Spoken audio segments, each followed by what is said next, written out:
Isang mapagpalang araw po ng linggo sa inyong lahat, mga minamahal na kapatid.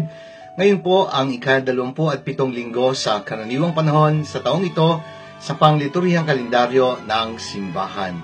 By the time that you are listening to this gospel reflection, dito po sa Lourdes sa France ay alas 10 po ng gabi ng Sabado, at yan naman po sa atin sa Pilipinas ay alas 4 ng madaling araw.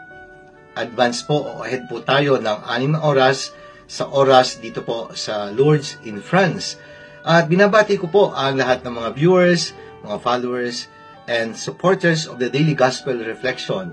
Ngayon din po ang mga minamahal naming deboto ni San Antonio ng Padua, ang aming mga benefactors, at ang lahat po ng mga members ng family ng kasama ko po sa Marian European Pilgrimage. Dito po, kami po ay naka-check-in sa Panorama Hotel, and this morning at 8 o'clock, kami po ay sasakay ng bullet train para sa 4 na oras na paglalakbay patungo sa Paris in France. Kung kami po ay sasakay ng bus, aabutin po ng 12 oras na biyahe. Pero sa bullet train, 4 na oras lang po. Kaya welcome po sa ating Daily Gospel Reflection. Sama-sama po nating pagninilayan ang mga salita ng Diyos mula sa mabuting balita na nakalaan para sa linggong ito, ika-27 linggo sa karaniwang panahon.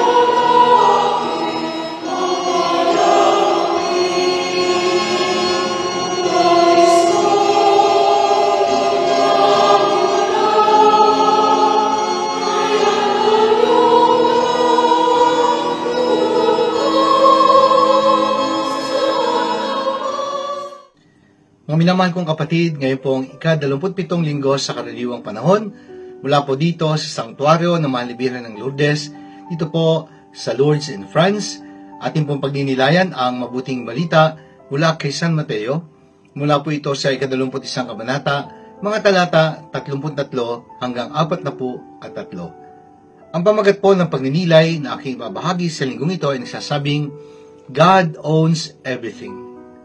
Pag-aari ng Diyos ang lahat ng bagay. Walang anumang bagay sa buhay natin na hindi sakop ng pag-may-ari ng Diyos. Yan ang katotohanan na kailangan nating tanggapin at kailanman ay hindi mapasusubalian, because that is the truth and that will always remain to be true. Kaya labag po sa kabutihang asal ang pag-aangkin ng mga bagay na hindi naman talaga likas sa atin. Ang pagkuha ng bagay na hindi sa atin na may tuturing na pagnanakaw, at yan po ang itinuturo sa ika-7 utos. At ang paghahangad sa mga bagay o pagnanasa sa mga bagay na hindi naman talaga likas sa atin, na gusto nating mapasa atin, yan po ay kasalanan, at yan ang sinasabi ng ika-9 na utos. Kaya mga kapatid, before God, we are only stewards. Makatiwala lang po tayo, mga tagapangasiwa. Ang Diyos ang nagmay-ari ng lahat. And so do not be tempted to think and to believe that you are the owner or the absolute owner of the things that you hold in your hands in your life today. Sapagkat darating ang araw, lahat ng hawak natin ay makakahulagpos din sa ating mga kamay. Sapagkat iiwan din lang naman natin lahat ng mga bagay na meron tayo. At alam niyo ba kung ano magdadala sa atin sa langit? Hindi mga bagay na itinago natin at inipon para sa ating sarili, sapagkat yun ay iiwan lang ho natin. Yung ating mga ibinabahagi, ginagamit para sa ikalalaganap at ikalalago ng kaharian ng Diyos, yun ang magdadala sa atin sa langit. Before God, we are servants, and God is our master. Before God, we are caretakers, and God is the real owner. Kaya we are simply tenants. Huwag tayong kumilos at mag-isip na para bang lahat ay pag-aari natin. Sabi nga ni San Pablo, we have brought nothing into this world, and we don't have the power to take anything out. If we have food and clothing, we have all that we need to be happy. Kaya, hubad akong dumating sa mundo, hubad din ako magbabalik sa Diyos.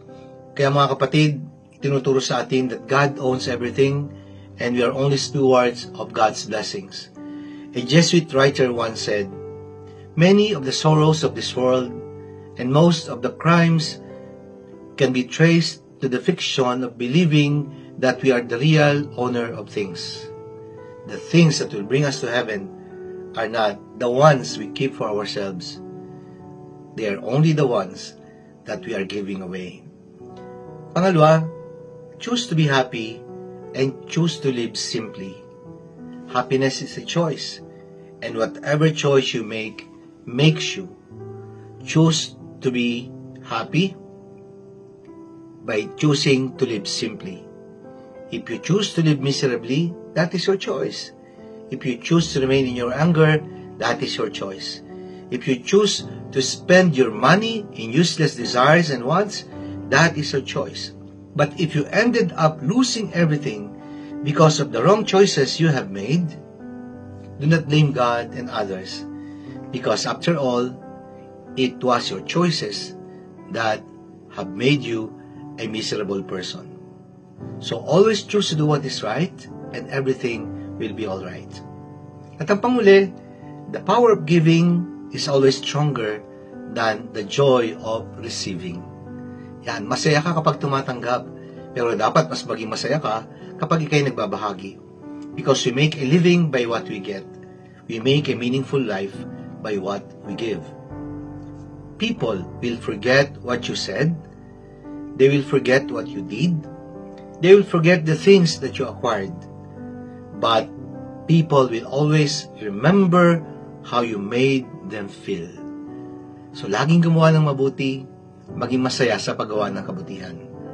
Discover the joy of giving, and you will discover the reason for living. Mapagpalang linggo po sa inyong lahat mula po dito sa Lourdes in France. Manalangin tayo. Ama namin makapangyarihan, maraming salamat po sa buhay na pinagkaloob mo sa amin at sa patuloy mong pagkakaloob ng mga bagay para sa aming mga pangailangan araw-araw.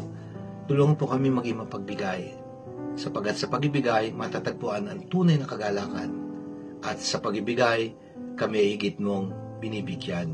Amen. Maraming salamat po mga kapatid. Sana po nagustuhan nyo at nakatulong ang ating pagninilay sa linggong ito. Sakali nagustuhan po nyo at nakatulong, i-like po ninyo at share. Ibahagi natin ang mensahe ng salita ng Diyos sa ating mga mahal sa buhay, mga kakilala at mga kaibigan.